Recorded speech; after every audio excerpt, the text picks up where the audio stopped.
Panata sa Bagong Pilipinas. Bilang Pilipino, buong pagmamalaki kong isasabuhay ang bagong Pilipinas. Buhay sa aking dugo ang lahing dakila, magiting at may dangal.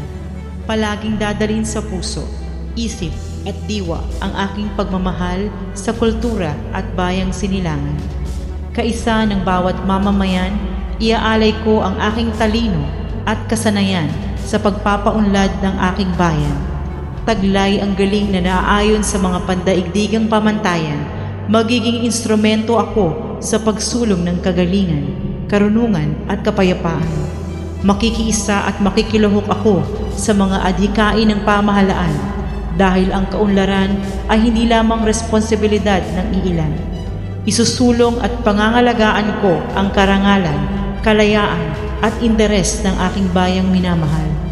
Bilang Pilipino na may pagmamahal, pakialam at malasakit, hindi makasarili kundi para sa mas nakakarami, tatahakin ang landas tungo sa isang bagong Pilipinas.